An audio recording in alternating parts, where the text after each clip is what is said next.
Bismillahirrahmanirrahim. Assalamualaikum warahmatullahi wabarakatuh. Waalaikumsalam warahmatullahi wabarakatuh. Alhamdulillahirabbil alamin. Wassalatu wassalamu ala rasulillahil mursalin wa alihi washabihi ajmain. La ilaha illallah wa sallallahu Muhammadan abduhu wa rasuluh. Hadirin sidang salat subuh yang dirahmati Allah Subhanahu wa taala. Alhamdulillah pada hari ini kita sama-sama akan melaksanakan kajian tentang tawakal tanggal 1446 Hijriah, atau setengah bulan lagi kita menuju bulan puasa. Mudah-mudahan kita semua disampaikan oleh Allah Subhanahu wa taala untuk menjalankan ibadah puasa. Bukan tawakal mungkin. Yang untuk berikutnya Ramadan. Tawakal mah untuk materi bulan puasa lah. Oh, Apa tuh? menghadapi bulan Ramadan ya. Iya, apa tuh? Nama ya, Kabar gembira dan ancaman. gembira dari Rasulullah dan ancaman bagi orang yang sahur. Ya, itu dulu betul. Untuk kali ini adalah kajiannya kabar gembira dari Rasulullah dan ancaman bagi orang yang sahur. Iya. Untuk itu mari kita simak penjelasan dari Pak Ustaz. Malam Ustaz. Innal hamdalillah nahmaduhu wa nasta'inuhu wa nastaghfiruh wa na'udzu billahi min syururi anfusina wa min sayyiati a'malina may yahdihillah fahuwal muhtadi wa may yudlil falan tajida lahu waliyyan mursyida. Asyhadu an la ilaha illallah wahdahu la syarikalah wa asyhadu anna Muhammadan abduhu wa rasuluh. Amma ba'd. Tadarusan kita di kesempatan ba'da subuh ini di Masjid Nurul Huda, Cipaganti Regensi, Riung, Bandung. Pemberangkatannya dari Al-Quran surat Al-An'am, surat yang ke-6 ayat 48. Al-Quran surah Al-An'am surat yang ke-6 ayat 48. A'udzu billahi minasy syaithanir rajim. A'udzu billahi minasyaitonir rajim. Wa ma nursilul mursalina illa mubashirina wa munzirin faman amana wa aslaha fala khawfun alaihim walahum yahzanun. Silakan Pak DKM artinya. Al-An'am ayat 48. Para rasul yang kami utus itu adalah memberi kabar gembira, untuk memberi kabar gembira dan memberi peringatan. Barang siapa beriman dan mengadakan perbaikan, maka tidak ada rasa takut pada mereka dan mereka tidak bersedih hati. Dan kami, kata Allah, tidak mengutus para rasul di belahan bumi mana saja rasul itu didatangkan Allah. Tugasnya menurut ayat tersebut ada dua. Tugas yang pertama adalah memberikan kabar gembira kepada masyarakat kaumnya yang Rasul diutus di sana. Yang kedua, memberikan peringatan atau ancaman. wa ma nursilul mursalina illa mubashirina wa mundhirin. Setiap Allah mengutus para utusannya di belahan bumi mana saja Rasul itu diutus, tugasnya dua. Satu, memberikan kabar suka. Yang kedua, memberikan peringatan atau ancaman. Sehubungan dengan dua tugas Rasul tadi, bagaimana Rasul Muhammad Sallallahu Alaihi Wasallam memberikan kabar gembira kepada orang yang saum Ramadan dan orang yang beramal soleh di bulan Ramadan. Di satu sisi, di lain sisi nanti apa peringatan, ancaman dari Rasulullah SAW bagi orang yang saum, bukan bagi yang tidak saum, tapi bagi yang saum ada peringatan atau ancaman dari Rasulullah SAW. Kita mulai dari kabar suka dulu lah, biar hati kita berbunga-bunga. Kita lihat hadis Bukhari dengan nomor 32, masih awal sekali itu, dalam bab iman, mungkin Kitabul Iman atau Kitabul Ilmi. Hadis Bukhari nomor 32. Hadis ini telah populer, sudah akrab di telinga kita karena penceramah kultum suka menyajikan hal ini. Silakan Pak, artinya saja dulu. Nomor 32. Hadis Bukhari nomor 32 dari Abu Hurairah radhiyallahu anhu, katanya Rasul sallallahu alaihi wasallam bersabda, siapa yang berpuasa di bulan Ramadan karena iman dan ikhlas, diampuni Allah dosanya yang telah lalu. Rasul mulia kita bersabda, man shoma ramadhana imanan wa ihtisaban ghufira lahu ma taqaddama min dhanbihi. Barang siapa orang yang saum Ramadan, pangjuru melaku saum nate karena iman dan ikhlas, mengharap pahala dari Allah, disertai penuh perhitungan.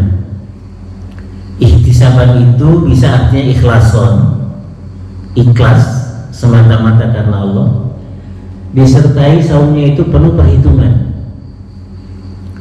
maka Allah akan memberikan pengampunan terhadap dosa-dosanya yang telah lalu. Luar biasa kan? Saum sebulan Ramadan, pangjuru melaku saum nate karena iman, ikhlas, mengharap pahala dari Allah, disertai dengan penuh perhitungan, maka Allah akan memberikan pengampunan terhadap dosa-dosanya yang telah lalu. Ini merupakan kabar gembira dari Rasulullah SAW. Wa ma nursilul mursalina illa mubasyirin. Kabar gembira dari Rasulullah bagi orang yang saum Ramadan. Yang kedua, hadis Bukhari nomor 1270. 1270. Ini hadis sahih Bukhari. Nomornya 1270. Masih kabar suka yang diberikan oleh Rasulullah SAW. 1270 artinya Pak? 1270 jihad dan tingkah laku Rasulullah. Oh bukan, 1270 kan? Salah berarti, ini Bukhari ini salah saya berarti. Nomor berapa Pak Kin? Iya betul, betul. Bapak judul atasnya soalnya. Enggak, langsung aja sih hadis dari Abu Hurairah. Dari Abu Hurairah radhiyallahu anhu, katanya Rasul sallallahu alaihi wasallam bersabda, barang siapa yang beriman kepada Allah dan Rasulnya, mengerjakan sholat dan puasa dalam bulan Ramadan, adalah kewajiban Allah memasukkannya ke dalam surga. Tahu segitu baiklah. Nabi Hurairah radhiyallahu taala anhu qala Nabi sallallahu alaihi wasallam, man amana billahi wa bi rasulihi wa aqamas sholata wa shoma ramadana kana haqqan 'ala Allah ayyudkhilahul jannah. Siapa orang yang beriman kepada Allah, beriman kepada Rasulnya, menegakkan sholat yang 5 waktu sehari semalam, saum di bulan Ramadan, maka kewajiban bagi Allah memasukkan orang tersebut ke dalam surga. Tadi Allah memberikan pengampunan terhadap dosanya yang telah lalu bagi orang yang sudah Ramadan. Sekarang orang yang beriman kepada Allah, kepada Rasulnya, menegakkan sholat, saum di bulan Ramadan, maka kewajiban Allah memasukkannya ke dalam surga. Bukan main kan? Syaratnya beriman kepada Allah. Ya kita berimanlah kepada Allah. 2, beriman kepada Rasulnya. Kita pun beriman kepada Rasulnya. Syarat yang ketiga, menegakkan sholat wajib 5 waktu sehari semalam. Kita sholat wajib 5 waktu sehari semalam. Keempat, saum di bulan Ramadan. Jadi 4 hal itu, beriman kepada Allah, kepada Rasulnya, menegakkan sholat, dan saum di bulan Ramadan. Karena haqqan Allah ayyudkhilahu jannah. Maka kewajiban Allah memasukkan orang tersebut ke dalam surga. Kita beriman kepada Allah, kita beriman kepada Rasulnya, kita menegakkan sholat yang 5 waktu, kita telah melakukan ibadah saum Ramadan itu berapa puluh kali. Kalau sekarang usia kita 50 tahun aja, 45. Iya, kita dari sejak kecil bukan Pak? Iya. Kalau dari umur 3 SD saja sudah berapa puluh kali kita melakukan ibadah saum. Maka Allah mewajibkannya orang itu masuk surga. Ini kabar gembira dari Rasul mulia kita yang kedua. Ulangi Pak, artinya langsung isi hadis. Barang siapa yang beriman kepada Allah, barang siapa yang beriman kepada Allah dan Rasulnya, mengerjakan sholat dan puasa dalam bulan Ramadan, maka kewajiban Allah memasukkannya ke dalam surga. Iya, luar biasa ya. Kalau kita sudah melakukan ibadah saum dari sejak sebelum balik saja, atau hitungannya sudah balik lah, sampai sekarang berapa puluh kali kita melaksanakan ibadah saum Ramadan. Ini kabar gembira yang kedua. Kan tugas Rasul itu tadi, semua Rasul tugasnya 2. Kita masuk ke Rasulullah SAW. Tadi masuk Ramadan imanan wa ihtisaban ghufira lahu ma taqaddama min dhanbi. Orang yang menegakkan sholat melakukan ibadah saum Ramadan karena iman ikhlas, mengharap pahala dari Allah dan disertai penuh perhitungan, maka Allah akan mengampuni dosa-dosa yang telah lalu. Dosa yang telah lalu saya itu seabrek Bu. Jepari pausno tos salaput naon? Salaput hulu jadi. Kabar gembira dari Rasul mulia kita yang kedua, Allah akan memasukkannya ke dalam surga. Bukankah kita ibadah saum itu karena beriman kepada Allah dan Rasulnya? Ya.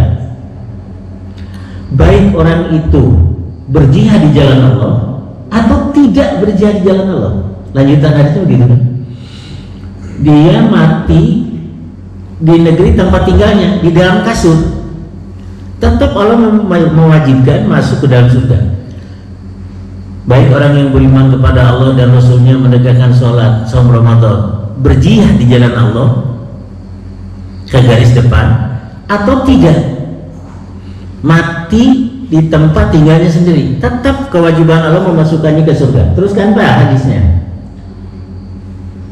Teruskan. Baik ia berjihad, baik pun ia berjihad dalam agama Allah atau ia tetap tinggal di negeri kelahirannya. Orang banyak bertanya, apakah tidak baik Tuhan menggembirakan manusia dengan yang demikian itu? Jadi sahabat bertanya kepada Rasul, ya Rasul, sudah saja hadis ini diestafetkan kepada halayak ramai supaya pada tahu katanya. Beriman kepada Allah, kepada Rasulnya, menegakkan salat 5 waktu, saum Ramadan, tidak berjihad di jalan Allah, mati di tempat tinggalnya, tidak ikut berperang di jalan Allah. Kita beritahukan kepada halayak Rasul supaya orang bergembira. Kata Rasul, saudara-saudara, surga itu bertingkat-tingkat, kata Rasul. Teruskan Pak. Beliau menjawab, sesungguhnya dalam surga itu ada 100 derajat atau tingkatan. Allah menyediakannya untuk orang-orang yang berjihad dalam agamanya. Jarak antara satu derajat dengan yang di atasnya bagai antara langit dan bumi. Sudah sampai di sana.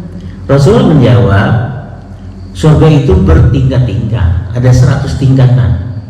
Dari tingkat yang pertama ke tingkat berikutnya, jaraknya sejauh langit dan bumi. Luar biasa ya. 100 tingkat. Jarak satu tingkat ke tingkat berikutnya bagaikan jarak bumi dan langit. Sudah nggak kebayang ini. Kewajiban bagi Allah memasukkannya ke dalam surga untuk orang yang saum Ramadan. Tapi dasarnya karena iman kepada Allah dan Rasulnya, juga menegakkan sholat. 4 syarat itu dipenuhi. Haqqan 'alallah ayyudkhilahul jannah. Kewajiban bagi Allah memasukkan orang itu ke surga. Walaupun orang itu tidak berjihad di jalan Allah, matinya di tempat tidurnya, di negeri tempat tinggalnya lah. Teruskan hadisnya Pak. Kalau memohon surga, kata Rasul, bermohon kepada Allah, mohonkanlah beroleh Firdaus. Sesungguhnya Firdaus itu adalah yang paling baik dan paling tinggi derajatnya yang pernah diperlihatkan kepada saya, kata Rasul. iya. Di atasnya arsy Tuhan. Di atas surga Firdaus itu ada arasy Allah. Di atas surga Firdaus. Terus? Dan di situ mengalir sungai-sungai surga. Jadi di atas langit yang ketujuh itu ada lautan. Di atas langit yang ketujuh ada lautan. Di atas lautan itu ada arasy Allah, singgasana Allah. Allahnya masih di atasnya. Istawa alal ars. Allah bersemayam di atas arasy. Jadi surga itu ada di atas langit yang ketujuh. Di atas surga itu ada lautan. Di atas lautan itu ada arasy Allah. Allahnya masih di atas. Kita lihat surat 11, surat Hud ayat 7.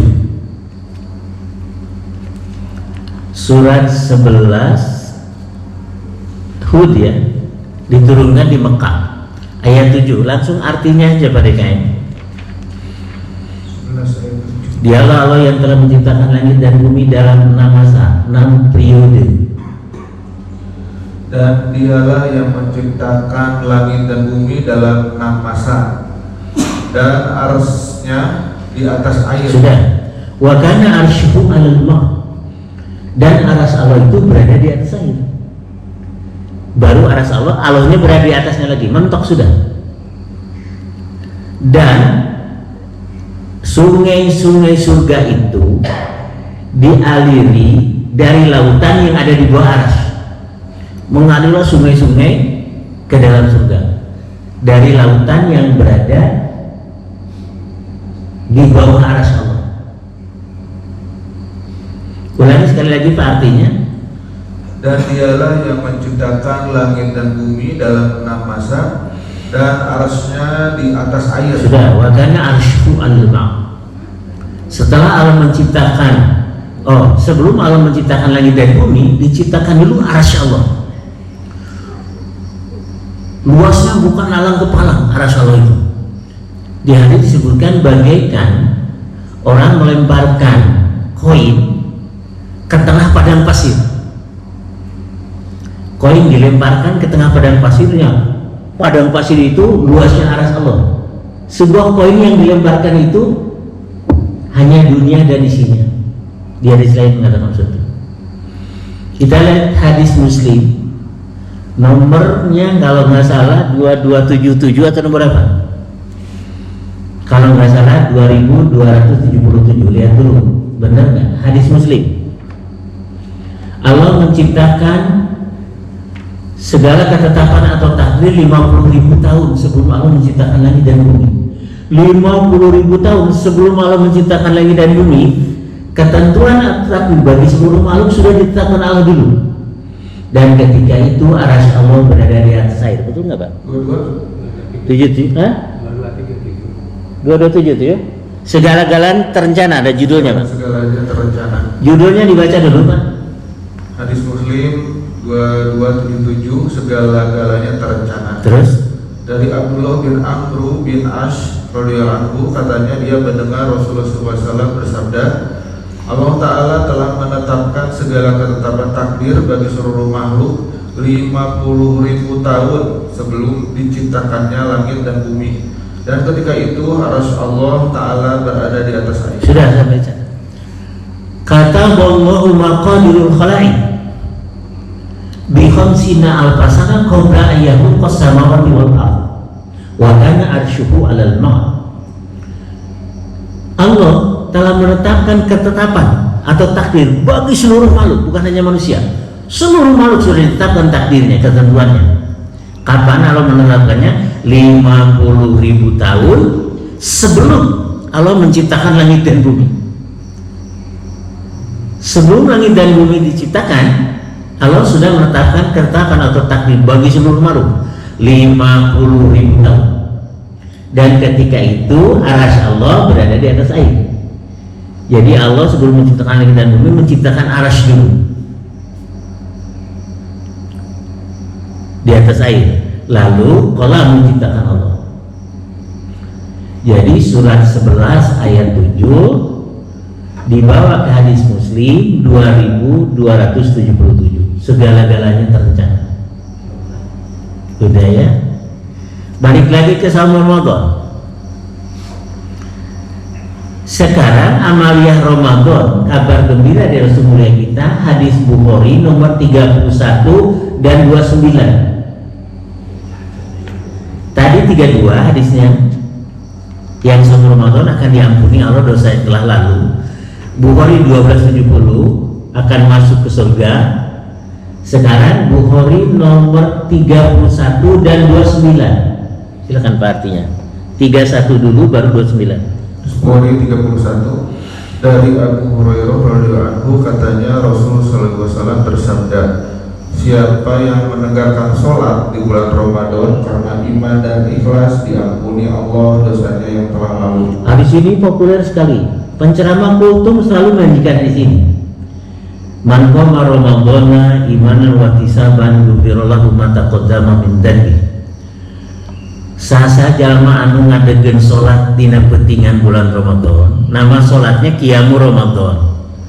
Hanya saja di sebelah kita populernya namanya salat tarawih. Man qama Ramadan itu Qiyamul Ramadan. Kalau buku-buku agama sekarang yang terbit sudah merubah nama tarawih dengan Qiyamul Ramadan.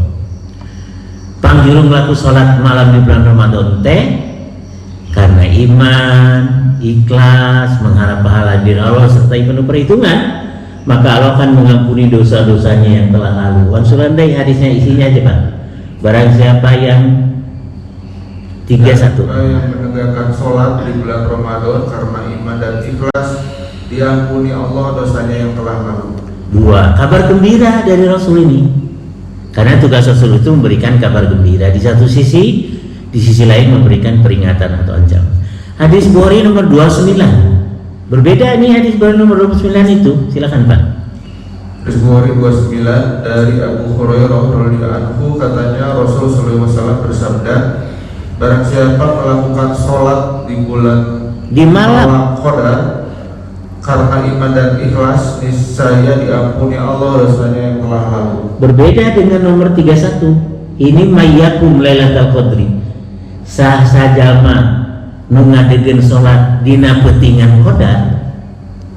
Malam qadar ya. Jadi ada salat di malam qadar. Tadi mah salat di bulan Ramadan. Malam qadar juga adanya di bulan Ramadan, yakni di 10 hari terakhir bulan Ramadan. Yakni di antara malam-malam yang ganjil. Kalau tidak selikur ya 3 likur, kalau tidak 3 likur 5 likur, 7 likur atau 9 likur.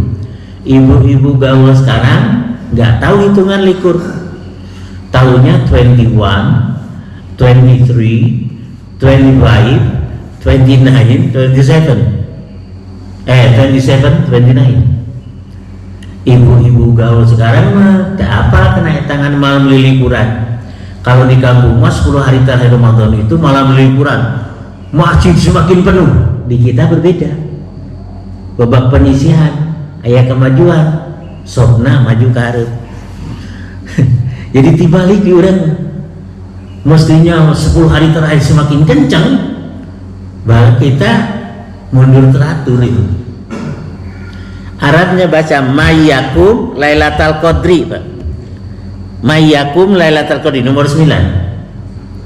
Arabnya Pak. Anabi Lailatul Qadri imanan wahtisaban ghufira lahu mata qadama. Iya. Mayyakum lailatul qadri. Di lain hadis man qoma lailatul qadri. Tadi mah qiyamul Ramadan, ini mah salat di malam qadar. Makanya kalau ibu bapak pernah umroh di bulan Ramadan dan perlu perhatian, umroh di bulan Ramadan, umroh Lailatul Qadar namanya, 2 minggu atau 10 hari. Kita etikaf di Masjidil Haram atau Masjid Nabawi. Ada sholat bada isya waktu setempat jam 9 malam, 2 kali 5, 10 rakaat bubar sudah. Saya ulangi, ada sholat Masjidil Haram atau Masjid Nabawi bukan pada 10 hari terakhir Ramadan, jam 9 waktu setempat bada isya, sholat 2 rakaat kali 5 kali 10 bubar sudah. Nanti jam 1 waktu setempat ada sholat lagi, imamnya lain, 2 kali 5 plus 3. Kalau kita cermat mengikuti, kalau sedang umroh Ramadan 10 hari terakhir ada sholat 2 kali 5 rakaat bubar sudah. Nanti jam 1 malam waktu setempat sampai jam 3 subuh ada sholat lagi waktu setempat jam 1 malam, 2 kali 5 plus witir 3. Selesai jam 3 subuh, gura-giru pan orang ke maktab dek buka, dek sahur, dan tidak boleh makan sahur di Masjidil Haram atau Masjid Nabawi. Selesai makan sahur balik lagi ke Haram untuk sholat subuh berjamaah. Yang pernah umroh di bulan Ramadan, perhatikan saja, jangan jauh-jauh lah Mekah Madinah. Di Pusdai atau di Masjid Habibur Rahman di PTN 10 hari terakhir itu ada sholat 2 kali, bada isya sekali, tidak ada witir, tutup. Nanti jam 1 malam ada Imam Al-Hafidh memimpin sholat 2 kali 4 plus 3. Kenapa haram itu 2 kali 5? Karena 2 rakaat yang pertama bukan sholat tahajudnya, qiyamul lail atau qiyamul Lailatul Qadar, tapi 2 rakaat pertama itu pembuka sholat sunat iftitah namanya.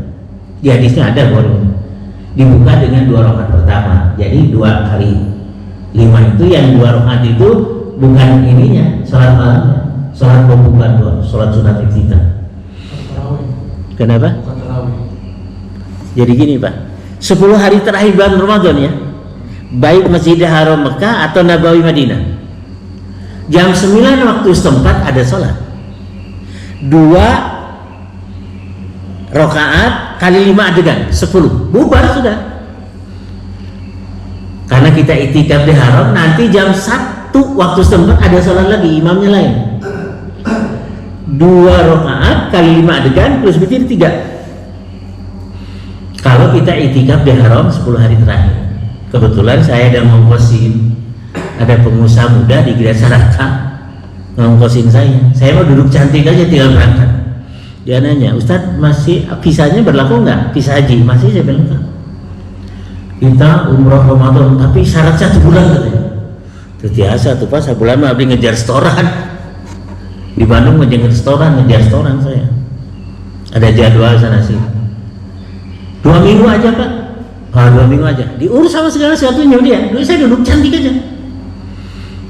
Datang ke Madinah 2 minggu sebelum, 2 minggu pasca Idul Fitri, sebelum Idul Fitri, masuk hotel, dia ke hotel sama dia, duduk cantik. Kalau dia 1 bulan sih. Jadi mengalami umroh di bulan Ramadan. Jadi ada 3 hadisnya. Man shoma Ramadan, man qoma Ramadan, man qoma Lailatul Qadri, syaratnya iman wa ihtisaban. Akibatnya ghufira lahu ma taqaddama min dzanbi. Siapa yang Ramadan, siapa yang sholat di bulan Ramadan, siapa yang menunaikan sholat di malam Qadar. Silakan Bapak sholat di malam Qadar, mau 2 rakaat tok silakan. Ini bukan tarawih ini, di malam Qadar. Jadi nanti kalau Bapak 20 hari awal Ramadan sholat di masjid biasa, nanti 10 hari terakhir sholat di masjid masih, tapi jangan ditutup dulu witir. Atau ditutup witir nggak masalah.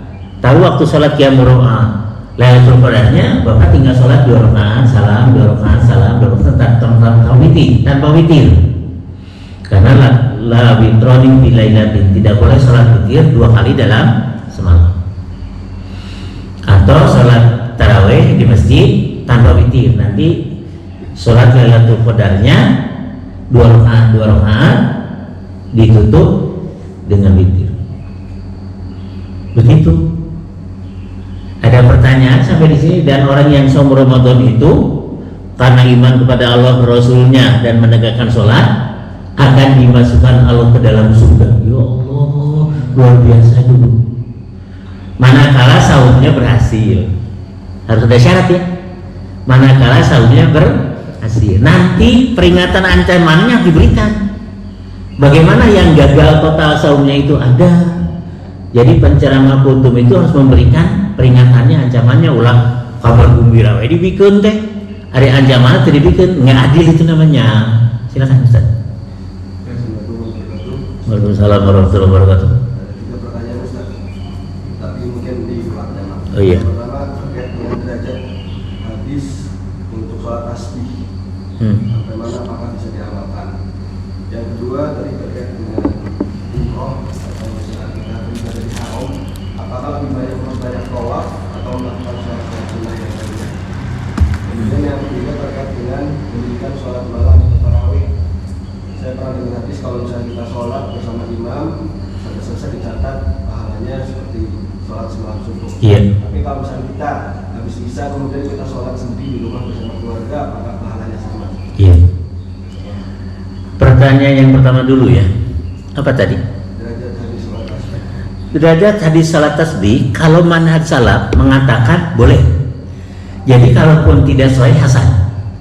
Tapi ulama di kita derajat sholat tasbih itu dhaif.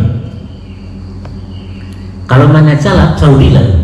Syalbani katakan, Syekh Muhammad Al-Utsaimin, Syekh bin Baz mengatakan boleh sholat tasbih sekali seumur hidup. Tapi ulama sebagiannya mengatakan dhaif sholat tasbih. Silakan Anda pilih yang mana. Yang kedua apa tadi?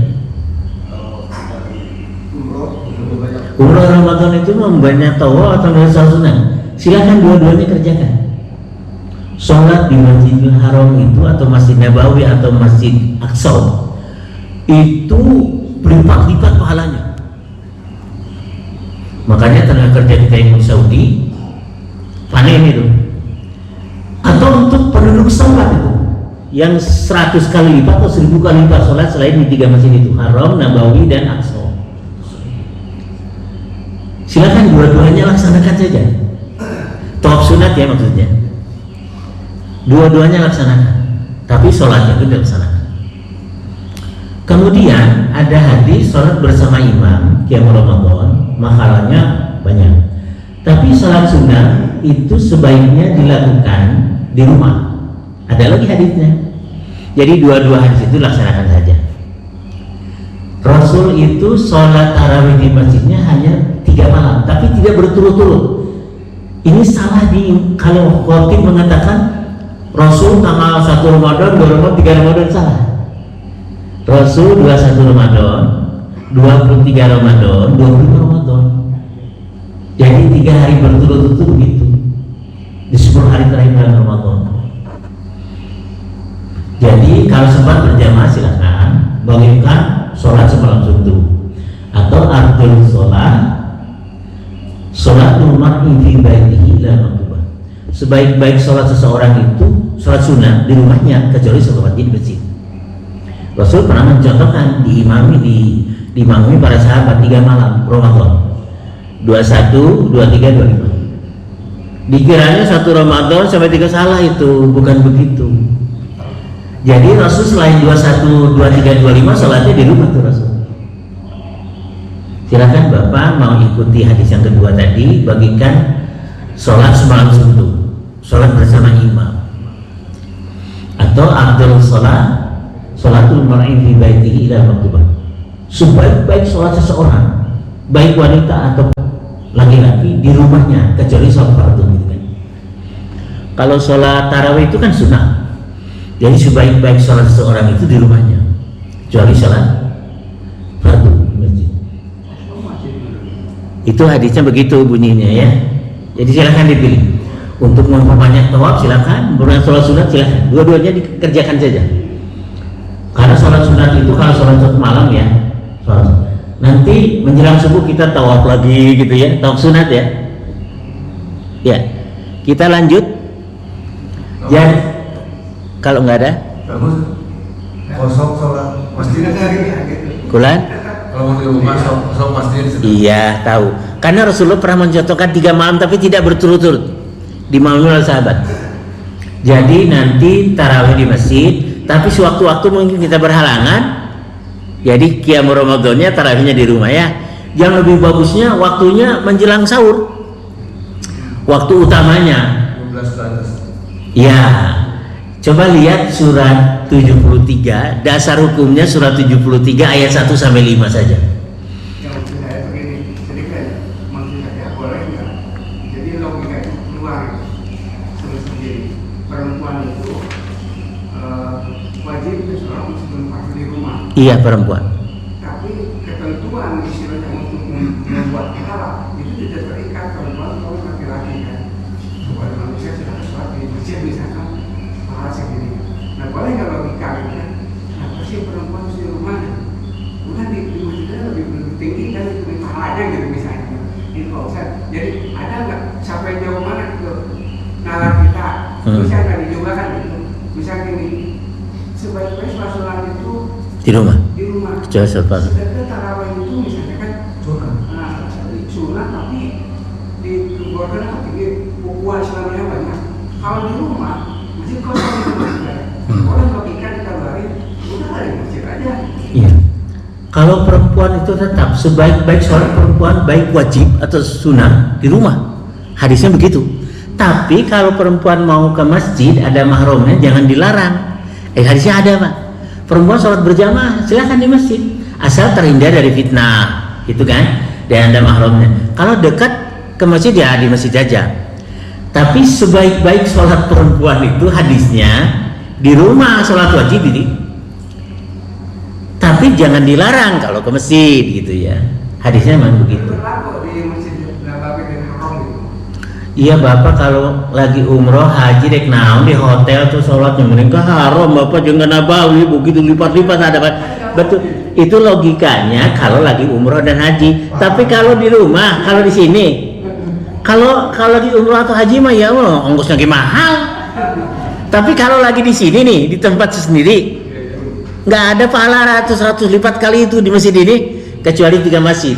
Masjid Haram Mekah, Nabawi Madinah, Masjid Ilya, Masjid Al-Aqsa. Bapak teh mau ngahaji atau umroh nyerekamnya di kamar. Naonan Bapak? Mending kok Masjid Haram bisa tawaf, bisa sholat sunat. Kalau lagi di Arab. Tapi kalau lagi di rumah nggak berlaku itu lipat-lipat itu. Nanti 27 derajatnya nggak berlaku. Yang mana? Yang perempuan tadi kalau di masjid sholat sunatnya tadi. Kalau di Haram dan Nabawi itu lipat-lipat. Di sini, kalau di sini. Iya, tetap sebaik-baik sholat perempuan itu di rumah hadisnya, Pak. Di kamarnya bahkan disebut di kamarnya lagi. Bisa berjamaah, kenapa Pak? Bisa berjamaah perempuan juga di rumah, tapi imamnya sesama perempuan atau anaknya yang laki-laki. Berarti laki-laki juga kan tadi sebaik-baik sholat sunnah bagi laki-laki. Iya. Itu di rumah. Iya. Berarti begitu dia tarawih di masjid, berarti pahala 27 derajatnya tidak berlaku. Oh begini. Di sini. Jadi begini, logikanya kata Rasul, sholatul mar'i, sholat seseorang dengan berjamaah, kalau seorang satu pahalanya, kalau berjamaah 20 derajat. Tapi ternyata sholat sebaik-baik sholat perempuan kata Rasul di rumah. Jadi nggak dibenturkan hadisnya. Tapi kata Rasul kalau perempuan minta izin sama suaminya masjid harus diberi izin. Harus diberi izin kata Rasul dan ada mahram. Jadi soal 27 derajat itu sholat berjamaah judulnya 20 derajat baik bagi laki-laki atau bagi wanita. Wanita di rumah kan bisa berjamaah sebetulnya. Jadi ada grup wanita berjamaah di rumah, imamnya wanita. Hanya di kita kurang dibudayakan. Wanita sholat di rumah, imamnya ada wanita, 20 derajat tetap berjamaah dibanding sholat sendiri. Hanya di kita kurang dibudayakan. Kalau dikejar hadis itu sudah 20 derajat dapat di rumah, tapi imamnya ada. Ya berjamaah. Laki-laki tadi berjamaah tetap 27 derajat Pak. Tapi sebaik-baik sholat sunnah seseorang itu di rumah, hadisnya begitu. Tapi kalau Bapak ke masjid berjamaah 27 derajat, hadisnya masing-masing ya. 20, sebetulnya hadisnya 25, 27, 29, ada 3 hadisnya Pak. Tapi yang tengah-tengah 27. Jadi untuk sholat sunat tarawih ke masjid 27 derajat. Itu pun 25, 27, 29 kalau sholat berjamaahnya ngikuti pola Rasul. Ya mah acak-acakan sok nawain teu beres kok. Renggang-renggang jadi 27 derajat itu manakala sholatnya berjamaahnya sesuai dengan sunnah Rasul. Di urang mah di titah harapat teh da lega kene lah masih oge gitu. Jadi susah diatur sekarang itu di kita itu. Baik, kita balik lagi ke ancaman yang saum. Diancam yang saum nggak Pak? Kalau yang nggak saum di luar garis nggak usah menceritakan lah. Lihat hadis Bukhari nomor 934 935. Nu puasa wae diancam ya Pak. Komo nu teu puasa tuh. Nu salat wae diancam, fawailul lil musallin alladzina hum an salatihim sahun. Celakalah bagi orang yang salatnya lalai gitu kan. Lihat Bukhari 934. Ini peringatan dari Rasul mulia kita bagi orang yang saum, bukan yang tidak saum. Yang tidak saum mah di luar garis lah sudah. Silakan Pak.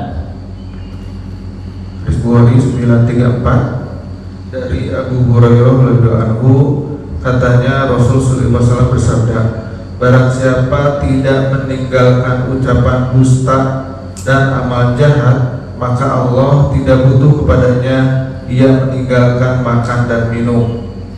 Jadi kata Rasul, man lam yada' qaulaz zuri wal amala bi falaisa lillahi hajatun fi ayyada'a ta'amahu wa syarabahu. Barang siapa orang yang saum, baik saum wajib Ramadan atau saum sunnah, saum barak, pokoknya saum aja. Yang masyru'nya, yang disyariatkan saumnya ulah saum modal. Tapi tidak dapat meninggalkan kata bohong, dusta dan amal jahat, kemaksiatan, maka Allah tidak butuh kepada yang saum model begitu. Kalau Allah sudah tidak butuh kepada orang yang saum tapi tidak meninggalkan kata dusta dan kemaksiatan, bagaimana akan diampuni dosa yang telah lalu? Bagaimana mungkin akan masuk surga gitu aja? Jadi di sini ada 2 pembatal saum. Pahalanya kalau saumnya sampai maghrib gak harus diqodho Pak. Bohong dan maksiat seperti ghibah dan sebagainya. Jadi pahalanya nggak dipahalai hari itu, bukan 1 bulan penuh hari itu kita dusta. Contoh kudu dibeda contoh, aing bohong teh kumaha. Ibu punya cucu perempuan kelas 3 SD. Siang-siang minta duit. Ma minta uang untuk apa? Saya kan lagi puasa. Dek mau dicocokan tuh udah. Mama nggak punya duit, ngebohong tuh. Minta sama papa. Budak teh luku budak mah. Ini kapan? Pak, kata mama nggak punya uang, minta uang, mau dicocokan Pak. Untuk apa sayang? Kan lagi sahur. Nggak bohong bapaknya. Sama nenek, sama kakek, nggak bohong deh aki nasarwa. Sekeluarga batal pahalanya pada hari itu. Maksudnya ngedidik bohongnya, yang ngedidik bohong tuh Pak. Untuk apa sayang? Kakek nggak mau jadi sama nenek, nggak bohong deh nenek. Atau kita di rumah tidak keluar rumah, tapi nyonyok YouTube sedang saum. Banyak YouTube pernak-perniknya yang dapat membatalkan pahala saum. Kalau zaman Rasul kondusif, di zaman Rasul belum ada HP kondusif Pak. Kalau sekarang di dalam rumah yang HP aja, waduh, pernak-pernik yang dapat membatalkan pahala. Kalau saumnya sampai maghrib tidak usah qadha, Pak. Sampai. Jadi 2 pembatal pahala puasa tuh, berkata bohong dan maksiat. 935 sekarang. 935 dari Abu Hurairah katanya Rasulullah SAW bersabda, Allah berfirman, setiap amal anak Adam adalah untuk anak Adam itu sendiri, melainkan puasa. Sesungguhnya puasa itu bagiku. Sudah, sampai di sana dulu. Ini hadis kursi. Allah berfirman, Rasul bersabda, Allah berfirman, hadis kursi. Hadis kursi pun ada yang palsu, ada yang sahih, sama aja, walaupun kursi.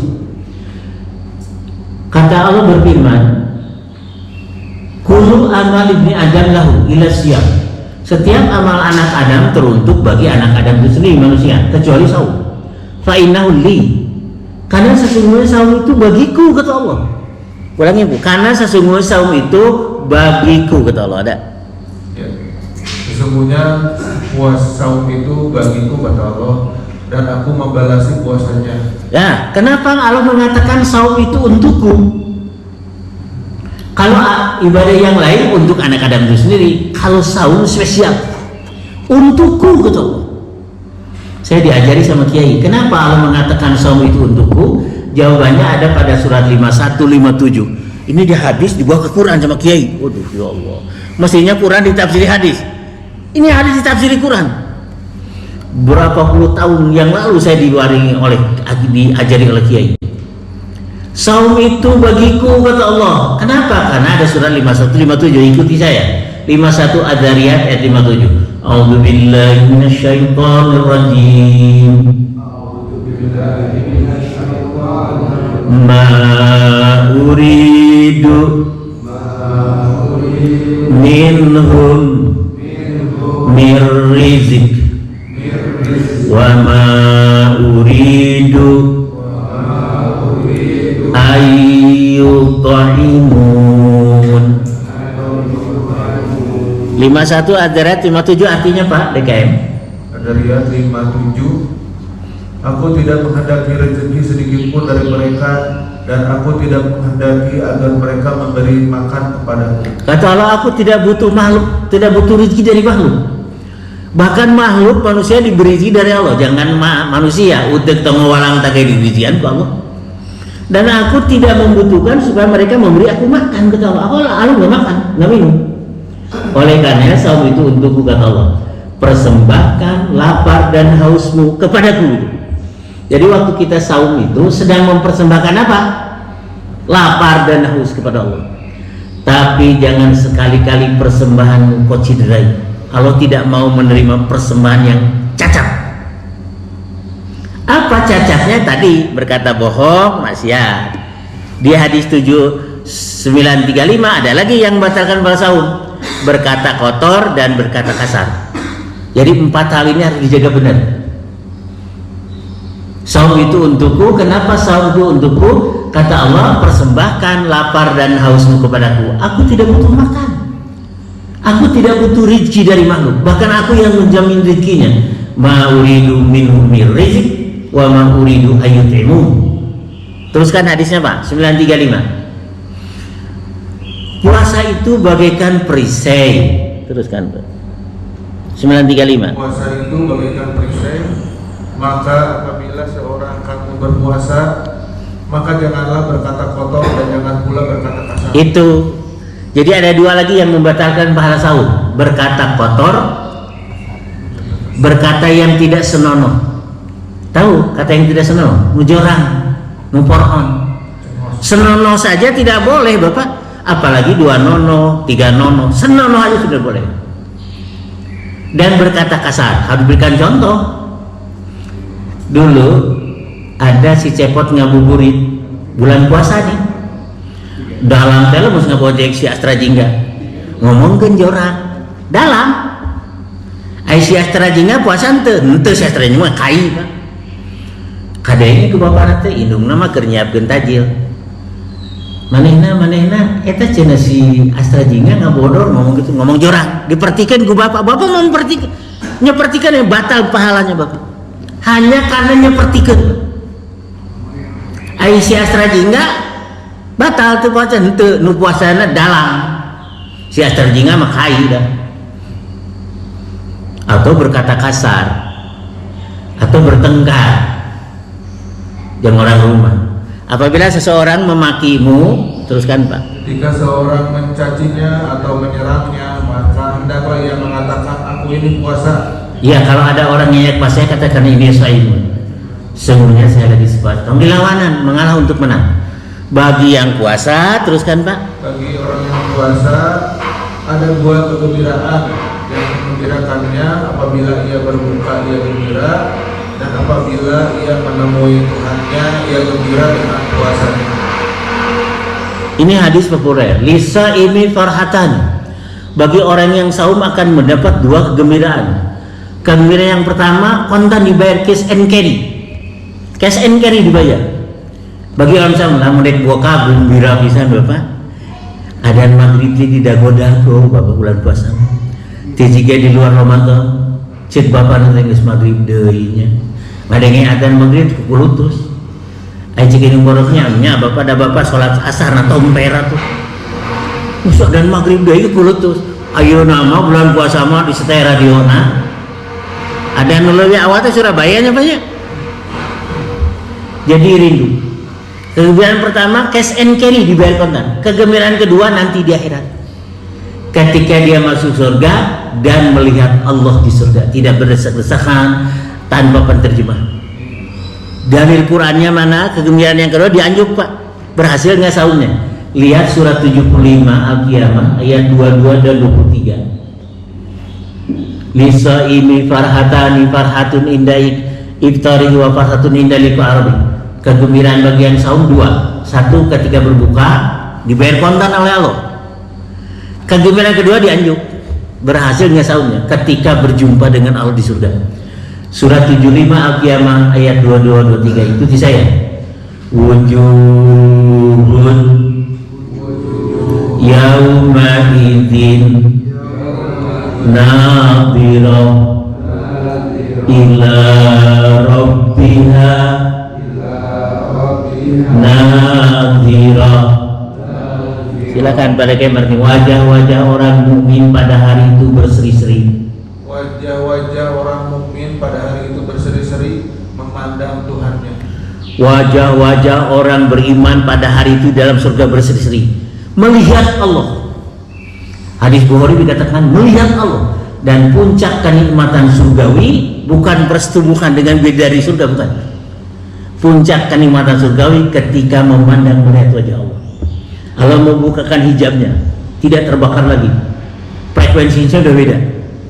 Ketika melihat wajah Allah, puncak kenikmatan surgawi. Melihatnya tidak berdesak-desakan, tidak pakai penterjemah, diajak benam catur ku Allah di surga.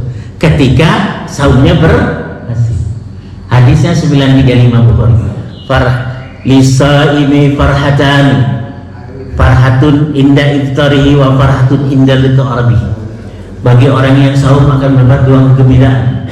Kegembiraan pertama dibayar kontan cash and carry. Gembira ketika berbuka. Lain budak wae nu gembira ketika buka teh kolot teh atuh Pak. Kolot teh atuh bisa nu. Kegembiraan kedua dianjuk ketika melihat Allah di surga. Jadi itulah kabar gembira dari Rasulullah SAW dan peringatan ancaman bagi yang saum. Dua-duanya harus diberikan supaya adil. Ulah ganjaran anak wae ari pahala dipikeun jadi lalawora dina saumna. Hingga di sini kita tutup formalnya. Ada beberapa hadis sudah kita jelang tadi dan beberapa ayat Quran yang membatalkan amal soleh dulu. Terakhir ini surat 47 ayat 33 yang membatalkan pahala. Dalil Qurannya ada Pak. Hanas amal soleh tapi jadi batal pahala amal solehnya tidak diberikan. Tadi dalil hadisnya berkata kotor, berkata kasar, berkata bohong dan bermaksiat membatalkan pahala saum. Dalil Qurannya surat 47:33. Ikuti saya. 47 Muhammad ayat 33. Ya ayyuhalladzina amanu ati'ullaha wa ati'ur rasul wa la tubtilu a'malakum. Silakan Pak Dai kemarin. Hei orang-orang yang beriman. Muhammad ayat 33. Wahai orang-orang yang beriman, taatlah kepada Allah dan taatlah kepada Rasul, dan janganlah kamu merusakkan segala amalmu. Iya. Karena sayangnya Allah kepada orang yang beriman, taat tunduklah kalian hai orang beriman kepada Allah dan Rasul. Saum itu ketundukan kita kepada Allah dan Rasul. Tapi poma cik Allah teh ulah boga pegawai mata ngarusak karena pahala amal soleh. Jadi amal solehnya dikerjakan saum, tapi ada yang membatalkan pahalanya. Wala tubtilu amalakum. Wahai orang-orang yang beriman, taat tunduk patuhlah kepada Rasulnya, tapi poma anjing ulah ngarusakin karena pahala. Semua lapangan ibadah ada yang membatalkan pahalanya. Sholat ria batal pahalanya, sedekah ria batal pahalanya, umroh haji ingin punya titik ria batal pahalanya. Jadi setiap amal soleh ada yang membatalkan pahala amal soleh. Dalilnya 4733. Ulangi Ustaz artinya. Ayo orang-orang yang beriman, Wahai orang-orang yang beriman, taatlah kepada Allah dan taatlah kepada Rasul, dan janganlah kamu merusakkan segala amal. iya, merusakkan pahala amalnya. Yang merusakkan pahala saum ada 4 tadi. Berkata kotor, berkata kasar, papaseaan, kemudian berkata dusta, dan beramal jahat, maksiat. Hingga di sini saya tutup formalnya. Pertanyaan 1-2 nanti belakangan. Nanti tutup formalnya, Pak. Aku qouli hadza wastaghfirullahal azim li wa lakum wa taqabbalallahu minna wa minkum tilawatahu innahu huwas samiul alim wallahu a'lamu bissawab. Subhanakallahumma wa bihamdika asyhadu an la ilaha illa anta astaghfiruka wa atubu ilaik wa akhiru da'wana anil hamdulillahi rabbil alamin. Mengapa? Alhamdulillahirobbilalamin. Apa? Assalamualaikum warahmatullahi wabarakatuh. Waalaikumsalam warahmatullahi wabarakatuh. Terkait tadi yang membatalkan pahala, nah apa yang sebaiknya kita lakukan? Misalnya kita lupa ya, ketika puasa, gibah misalnya, atau lihat YouTube yang benar, ada lewat gambar gitu kan? Ah benar. Nah apakah ya sudah kenapa batal? Kan batal aja, diganti puasanya, atau segera istighfar. Itu yang pertama. Yang kedua, ya kalau kita sholat sunnah, katanya kalau Senin amin.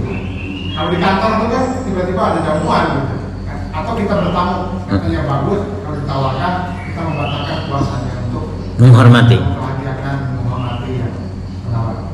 Sekian. Assalamualaikum warahmatullahi wabarakatuh. Jadi perbuatan yang dapat membatalkan puasa dulu ya pahalanya. Kita dengan istighfar. Jadi begini Pak, kalau rumusnya sudah batal, muncul istighfar tidak jadi boleh. Istighfarnya bagus, tapi tidak menjadi istighfar kita pahalanya jadi utuh. Karena sudah melakukan larangan. Istighfar sudah bagus Pak. Poe iya istighfar, isukna istighfar, kalau itu istighfar baik terus, tapi kelakuannya tidak dirubah. Dalam YouTube banyak gambar Pak ya, istighfar. Jadi belum ada hadis mengantisipasi supaya amal solehnya utuh pahalanya. Ini bahkan rusak ya. Dengan istighfar, belum ketemu hadisnya Pak. Istighfarnya saya katakan bagus Pak, tapi tetap pahalanya rusak. Bukan berkurang, rusak Pak. Falaisa lillahi hajatun fi ayyada ta'amahu syarru. Maka Allah tidak butuh kepada yang saum seperti itu. Di hadis lain rubba sha'im laisa lahu min syami illa al-ju'at. Betapa banyak yang saum tapi tidak mendapat pahala dari saumnya kecuali lapar dan haus. Jadi pahalanya hanya lapar dan haus. Jadi kita beberapa Ramadan ini, saya bukan kita, saya kurang hati-hati. Jadi pahala nate hanya lapar dan haus. Pemindahan jadwal waktu makan, memindahkan jadwal waktu makan aja. Berapa puluh kali saya Ramadan, di hari ke-7 mulai saya ngebohong teh, gibah teh, di istighfari ya istighfar, tapi pahalanya tetap rusak. Kemudian lagi apa ya? Enggak, tadi berarti kalau begitu ya udahlah batal aja. Nanti Oh jangan, harus dikodok. Kalau bapak batal aja harus dikodok. Tapi kalau tidak membatalkan, tidak usah kodok. Silakan bapak membatalkan tapi kodok. iya megang gitu kan rusak udah. Tapi di dalamnya puasa yang akan tentang Jadi batal itu hari itu Pak, pahalanya. Besoknya lagi lain lagi. Jadi pada saat bapak berdusta, gibah batal pahalanya, tapi saumnya cacap sampai maghrib, tidak usah kodok. Tapi kalau bapak mau batal harus kodok, itu namanya. Nggak apa-apa dimodo aja sudah lah karena rusak. Iya bapak nanti ngodok juga tetap. Waktu bapak ngodoknya Pak, ngomong deh. Jadi kudu kodok deh, bahaya Pak. Terus-terusan kodok. Oke, tajilnya ngerokok Pak. Ada yang tajil itu minum terus ngerokok ya? Iya. Kenapa? Nya batang. Jadi begitu Pak. Jangan bapak sudah berbicara bohong. Wah, mesti kalau mau rumah makan Padang harus kodok. Oke, waktu ngodona, aduh riwe. Cekap berminat jam kena pelanggu. Alhamdulillahirobbilalamin. Demikian sekalian, majelis kita telah membahas tentang kabar gembira dan kabar ancaman dari Rasulullah SAW tentang puasa. Mudah-mudahan kita semua dapat menjalani puasa Ramadan nanti dengan lebih baik lagi, sehingga bisa mendapatkan pahala yang sempurna. Mudah-mudahan kita doakan, kita tolong kepada Allah. Amin. Dan tutup dengan adalah Amin. Assalamualaikum warahmatullahi wabarakatuh.